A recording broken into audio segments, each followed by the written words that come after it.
தமிழ் ஜனம் நேயர்களுக்கு வணக்கம். இன்று நம்மோடு இணைந்திருக்கும் சிறப்பு விருந்தினர் அரசியல் விமர்சகர் டிடிஎஸ் ரவிச்சந்திரன் அவர்களை வரவேற்று நம் நிகழ்ச்சிக்குள் செல்லலாம். சார் வணக்கம். வணக்கம். ஜெயக்குமார் என்ன சொல்லியிருக்காரு அப்படின்னா, பாஜக ஒரு நோஞ்சாங்கட்சி அப்படின்னு சொல்லியிருக்காரு சார். ஒரு எதிர்கட்சி நாகரிகமான வார்த்தையெல்லாம் பயன்படுத்தியிருக்காரு. அப்படி சொல்லியிருக்காரு. ரொம்ப கலீஜா பேசுவாரு. பரவாயில்ல. எதிர்கட்சின்ற அந்தஸ்தை பாஜக பறிச்சிருவாங்களோன்ற அந்த ஒரு இதுல தான் இந்த மாதிரி காட்டமான வார்த்தைகள்லாம் யூஸ் பண்றாரா? எதுவுமே மக்கள் ஓட்டு போட்டு தான் நடக்க போகுது. நீங்கள் 40 சீட் உங்ககிட்ட 39 சீட் எங்கிட்டனா நீங்கள் தான் எதிர்கட்சி தலைவர். அதில் ஒன்றும் மாற்று கருத்து இல்லை. ஜெயலலிதா அம்மா விஜயகாந்த் ஐயாவை எதிர்கட்சி தலைவராக முடிவு பண்ணாங்க. அதுக்கு 2 நோக்கம் இருக்க முடியும். ஒன்று, அவர்கிட்ட சீட் இருந்தது, அதனால் எதிர்கட்சி தலைவராக வந்தாங்க. இன்னொன்று, திமுக வரக்கூடாது, அதுக்காக அவங்க பண்ணாங்க. 2த்தையும் எடுத்துப்போம். அதை கெடுத்துக்கிட்டது யார்? விஜயகாந்த் ஐயா.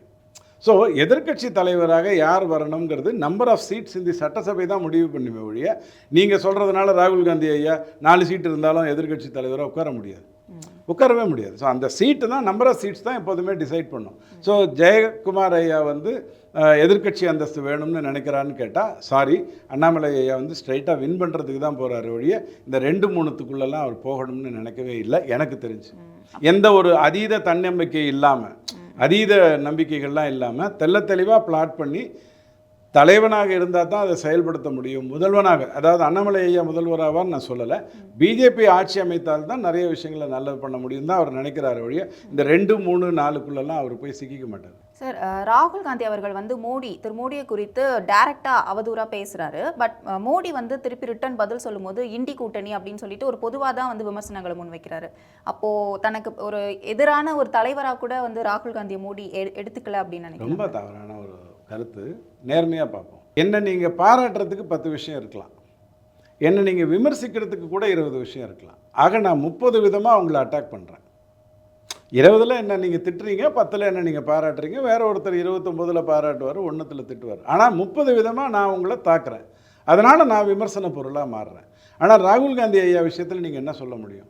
அவர் ஒரு இளவரசர், அதுக்கு தவிர வேறு ஏதாவது தகுதி இருக்கா?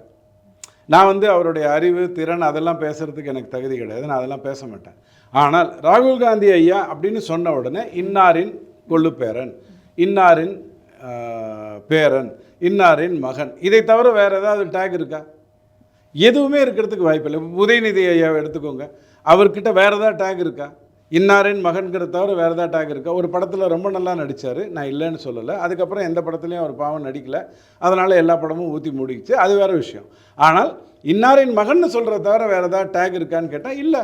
அப்படி இருக்கும்போது நான் எதுக்கு உங்களை விமர்சிக்கணும்? டெய்லி ராகுல் காந்தி ஐயா இளவரசர், ராகுல் காந்தி ஐயா இளவரசர்னு சொல்லணுமா? தனக்குத்தானே என்ன பேசிக்கிறோம்னு தெரியாமல் பேசுகிறாரு ராகுல் காந்தி. என்ன சொல்கிறாரு?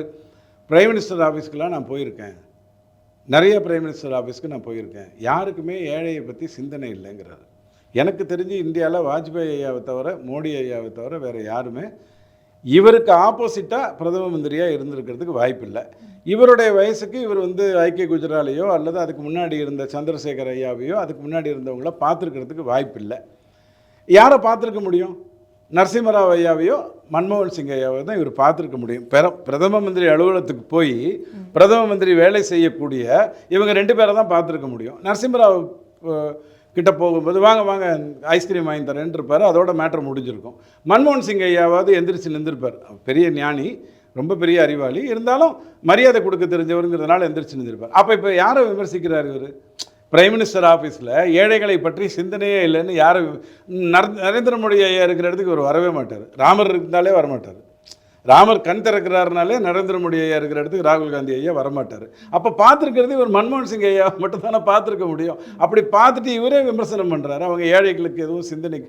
இப்படியெல்லாம் பேசுகிறவர்கிட்ட நம்ம என்னன்னு, பாரத மாதான்னு ஒன்று இல்லவே இல்லைன்றாரு. பாரத மாதாங்கிறதே ஒரு பொய்மை அப்படிங்கிறாரு. எனக்கு புரியல.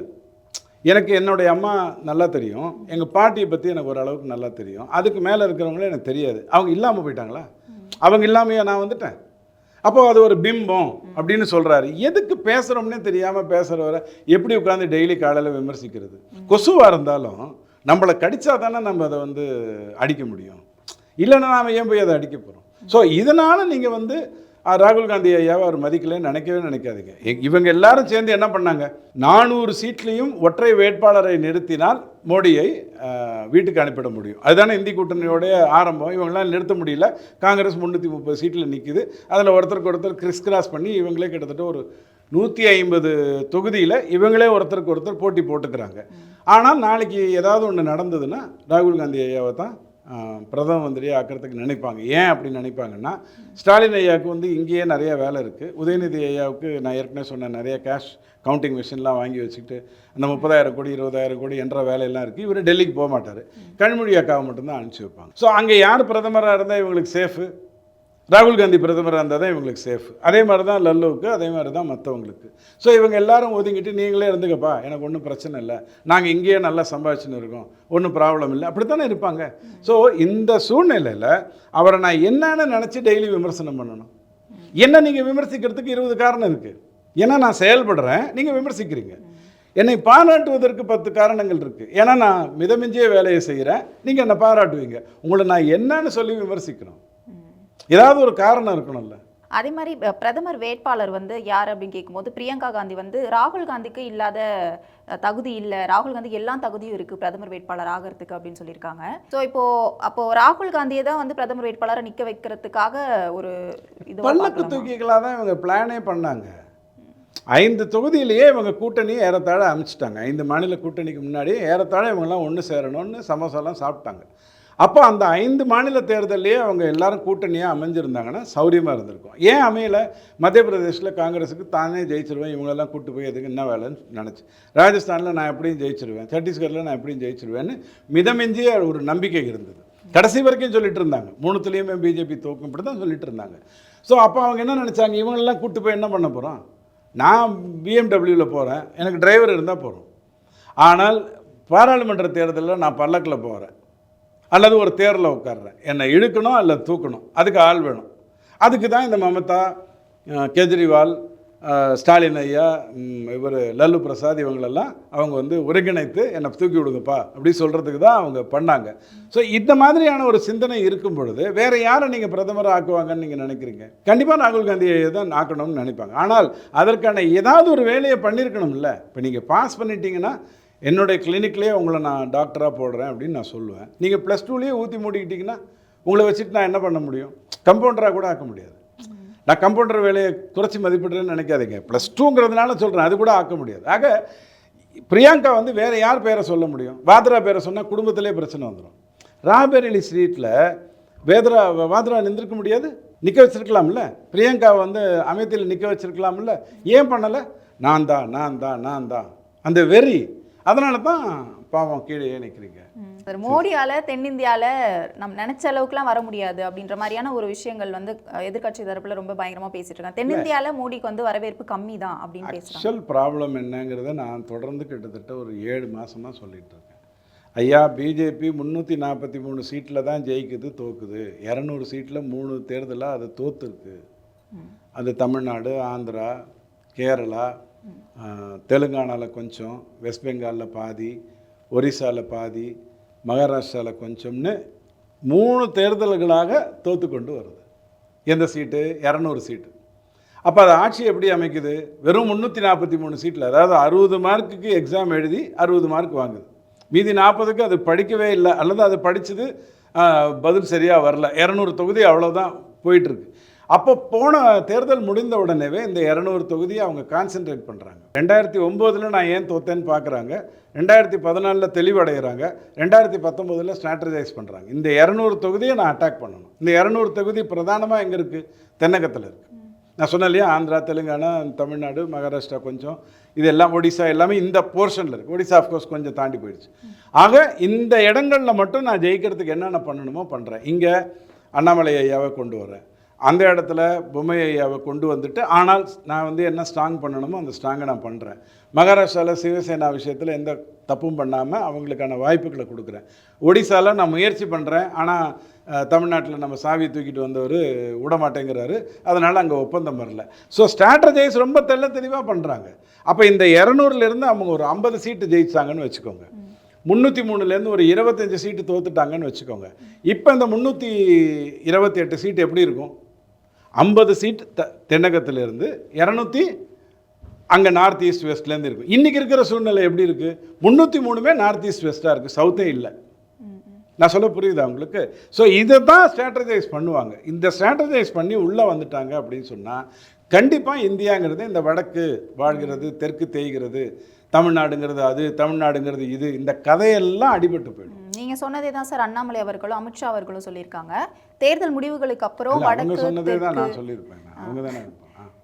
வடக்கு தெற்கு அப்படின்ற அந்த பாகுபாடே இருக்காது தேர்தல் முடிவுகளுக்கு அப்புறம் அப்படின்னு சொல்லியிருக்காங்க. ஏன்னா இங்கே படரவே முடியல. இங்கே காங்கிரஸ் வந்து தென்னகத்தில் ஸ்ட்ராங்காக இருக்குது. கேரளா தெலுங்கானா அண்டு கர்நாடகாவில் ஆட்சியிலே இருக்குது. ஆனால் தமிழ்நாட்டில் மட்டும் சொல்லுங்க ஜமா அப்படின்னு கையை கட்டிட்டு நிற்கிது. அது வேறு கேவலம், அதை விட்டுருங்க. ஆனால் இவங்க ஸ்ட்ராங்காக இருக்காங்க. எங்கே இருக்காங்க? தென்னகத்தில். நார்த் ஈஸ்ட் வெஸ்ட்டில் இவங்களுக்கு வேலையே கிடையாது. இமாச்சல் பிரதேசில் இருக்காங்க, வேறு எங்கேயும் வேலை இல்லை. அப்போது இவர்களை அழிக்கணும் அப்படிங்கிறது எண்ணமாக இருந்ததுன்னா அது ஒரு காரணம். நான் படரணும் அப்படிங்கிற எண்ணமாக இருந்தால் அதுக்கு ஒரு காரணம். இது ரெண்டுத்தையுமே பிஜேபி ஒழுங்காக செய்யுது. அதனால தான் தேர்தலில் கெத்தாக சந்திக்குது. 4வது ஃபேஸ் முடிஞ்ச உடனேவே நான் மெஜாரிட்டிக்கு வந்துட்டேன்னு சொல்லுது. 6வது ஃபேஸ் இப்போ நேற்றுக்கு 48, முந்தானத்துக்கு 48 சீட்டுக்கு தேர்தல் நடந்ததுன்னா அதில் ஏற்கனவே 40 வெற்றி பெற்றிருந்தது. இன்னும் 2 சீட்டு சேர்த்து தான் வெற்றி பெறும். ப்ராபப்ளி ஹரியானாவில் கொஞ்சம் இடர்பாடு இருக்கலாம். ஆனால் வெஸ்ட் பெங்காலில் 1 2 அப்படிங்கிற நேற்றுக்கு நடந்ததை வச்சு சொல்கிறேன் இருக்கலாம். ஆனால் கரெக்டாக ஸ்ட்ராட்டஜைஸ் பண்ணுது, ரொம்ப தெளிவாக ஸ்ட்ராட்டஜைஸ் பண்ணுது. ஸோ அதனுடைய சீட்டில் வந்து தென்னகம் இப்போது படர தொடங்கி விட்டது அப்படிங்கிறத தான் நீங்கள் மெயினாக பார்க்கணும். பிளாட்டட் ஏரியான்னு சொல்லுவாங்க ஒரு இந்தியா மேப்பில். இங்கெல்லாம் நான் இப்போ கர்நாடகாவில் எடுத்துக்கோங்க. ஜேடிஎஸ்ங்கிறது ஒரு பெரிய சக்தி தானே, அப்படி தானே சொல்லுவீங்க. ஆனால் அது இருக்கிறது ஒரு குறிப்பிட்ட ஏரியாவில் தான் அதுக்கு ஓட்டே கிடைக்கும். பெரிய கர்நாடகா ஏரியாவில் அது ஓட்டே இருக்காது. ஆனால் அவங்களோட கூட்டணி வச்சா அந்த இடத்த நம்மளால் கையடக்கப்படுத்தி கொள்ள முடியும் அவங்களோட இணைந்து கொண்டு. இப்படி ஸ்ட்ராட்டஜைஸ் பண்ணி தான் தன்னுடைய வேலையை செய்யும். இந்தியா பூரா உழைக்கணும்னு முடிவெடுக்கிற பிஜேபி கிட்டத்தட்ட இத்தனை சீட்டில் 50% மேலே வாக்கு வாங்கி 6 லட்சம் 4 லட்சம் 2 லட்சம் சீட்டில் 2 லட்சம் சீட்டில் மட்டும் 105 சீட்டு வெற்றி பெற்றிருக்கு. இப்படியெல்லாம் வெற்றி பெற்றது இந்த 200 சீட்டில் மட்டும் 3 தேர்தலாக தோற்று போகுது. ஏதாவது காரணம் இருக்கணும் இல்லையா? கருப்பு பலூன் விட்டதாக இருக்கலாம், அல்லது கதைகள் விட்டதாக இருக்கலாம், கட்டமைப்புகளாக இருக்கலாம், எதுவாக வேணாலும் இருக்கலாம். அதை முடித்தறிய என்ன பண்ணணும், அதை தான் இப்போ ஒழுங்காக பண்ணிகிட்டு இருக்காங்க. ஒன்று தெலுங்கானாவில் அண்ணாமலைக்கு தப்பு பண்ணணும், நீங்கள் சென்னையில் அண்ணாமலை தூக்கணுன்ற ஒரு சூழ்நிலையை கூட இங்கே இருக்கக்கூடிய நிறையா நலம் விரும்பிகள்லாம் அந்த வேலையை பண்ணாங்க. ஏன்னா அவங்கெல்லாம் புரோக்கர்ஸ் ஆஃப் டிஎம்கே தான். ஸோ அண்ணாமலையை தூக்கிட்டா நல்லதுன்ற மாதிரி ட்ரை பண்ணாங்க. இங்கே பிஜேபி அதுக்கு செவி சாய்க்கலை. வேற ஆந்திராவில் தெலுங்கானாவில் அந்த தப்பை பண்ணிடுச்சு. தப்பை பண்ணி தெலுங்கானாவில் சீட்டு இல்லாமல் போயிடுச்சு. அந்த தப்பை திரும்பி பண்ணாது. பொதுவாக தேசிய கட்சியில் இந்த தவறு நடக்கும். யாராவது எதாவது வத்தி வச்சா உடனே தூக்கிடுவாங்க. அந்த வேலையை அண்ணாமலை ஐயா விஷயத்தில் பிஜேபி பண்ணலை, தெலுங்கானாவில் பண்ணிச்சு. இப்படி தன்னுடைய தவறுகளிலிருந்து திருத்தி கொண்டு நான் ஏன் இந்த இடத்துல வரல, இதுக்கு என்ன காரணம் அப்படின்னு பார்த்து அதை அடிக்கிற வேலையை ஒழுங்காக பண்ணுது. இப்போ ஒரு மாணவனுக்கு டியூஷன் எதில் வைப்பீங்க? 6 சப்ஜெக்ட்லையுமே வைப்பீங்க. எதில் அவனுக்கு மார்க் குறைஞ்சிருக்கோ அதில் வைப்பீங்க. அப்போ வச்சுட்டா என்ன ஆகும்? அவன் புத்திசாலி கேட்டகரிக்கு வந்துடுறான் இல்லையா? அறிவாளியிலேருந்து புத்திசாலி கேட்டகரிக்கு வந்துடுறான். இதைத்தான் பிஜேபி தன்னை போல ஒழுங்காக செஞ்சு. சார், தமிழகத்தில் வந்து இரட்டை இலக்கில் பாஜக எண்ணிக்கைகள் வாங்குவாங்கன்னு சொல்கிறாங்க. 10 அப்படின்றதும் இரட்டை இலக்கு தான், 39 அப்படின்றது இரட்டை இலக்கு தான். ஸோ எந்த மாதிரி எந்த நம்பரில் வருவாங்க அப்படின்னு தமிழ்நாடு நான் கிட்டத்தட்ட 5 மாதங்களாக அதை திரும்ப திரும்ப சொல்லிகிட்டு இருக்கேன். தமிழ்நாடு 39-0 தான் ஓட்டு போடும். அதுக்கு இந்த சந்தில் போடுறது பொந்தில் போடுறதெல்லாம் தெரியாது. 4 சீட்டு இவருக்கு 3 சீட்டு அவருக்கு, அதெல்லாம் தெரியவே தெரியாது. கோட்டைகள்ங்கிற மேட்ரு சட்டசபைக்குள்ளே இருக்கும். இதெல்லாம் அதிமுகவின் கோட்டை, இதெல்லாம் திமுகவின் கோட்டை, அதெல்லாம் இருக்கும். பாராளுமன்ற எலெக்ஷன் வந்து அந்த கோட்டை கிட்டெல்லாம் கிடையாது. ஏன்னா கோட்டை இங்கே இல்லை, அங்கே இருக்குது. அதனால் கரெக்டாக 39-0 தான் போடும். நீங்கள் நம்ப மாட்டீங்கிறதுனால நான் 25-15ன்னு சொல்கிறேன். நீங்கள் ஒத்துக்கவே மாட்டீங்கிறதுனால நான் 39-0ன்னு சொல்கிறேன். நீங்கள் 10 தான் வருமானு கேட்டால் அதுவே 10 மடங்கு அதிகம்னு சொல்லுவேன். ஒரு சீட்டும் இல்லாத நிலையிலிருந்து 10 மடங்கு அடக்கம், 25%. எப்படி வேணாலும் அதை சொல்லலாம். ஆனால் அதற்கான உழைப்பை ஒழுங்காக போட்டாங்க. நீங்கள் சொல்லக்கூடியது 10 சீட்டாக இருந்தாலும் அவங்க உழைப்பை கரெக்டாக போட்டாங்க. ஆனால் தமிழ்நாடு எப்போதுமே ஒரே மாதிரியான வாக்கு தான் கொடுக்கும். அதுக்கு இந்த பிச்சு கிச்சு கொடுக்கறதுக்கெல்லாம் தெரியவே தெரியாது. அதை குரங்கும் இல்லை, வேறு நரியும் கிடையாது, வடையும் இல்லை. அதனால் அது பிச்சு கொடுக்காது. ஸோ 39-0 இல்லைன்னா நிறைய பேர்கிட்ட பணம் இருக்குது இல்லையா? ஈவா வேலுவையாட்டெல்லாம் பெரும் பணம் இருக்குது. நம்ம டிஆர் பாலுக்கிட்ட இல்லாத பணம் இல்லை. தயாநிதி மாறன்ட்ட ரொம்ப வருஷமாக பணம் இருக்குது. இவங்கெல்லாம் பணத்தை வைத்துக்கொண்டு ஏதாவது பெரிய விளையாட்டு விளையாடுவாங்கன்னா 25-15. அதுக்கு கம்மியாக வர்றதுக்கு வாய்ப்பு இல்லை. ஒரு சீட்டு வெற்றி பெற்றாங்க அப்படிங்கிறது 2014 பார்த்தாச்சு. அது கன்னியாகுமரி. அதில் இந்த வாட்டி நீங்கள் சேர்த்துக்கிட்டிங்கன்னா அண்ணாமலை கோயம்புத்தூரில் இருக்கிறதுனால கோயம்புத்தூர் அண்டு கன்னியாகுமரி சாஸ்வதம்னு நீங்கள் சொல்லலாம். ஆனால் அது அப்படிலாம் இல்லை. ஓட்டு போட்டால் ஒழுங்காக தான் போடும். 2 சீட்டில் மட்டும் வின் பண்ணிச்சுன்னு சொன்னால் பிஜேபி அது பெருமையே இல்லை.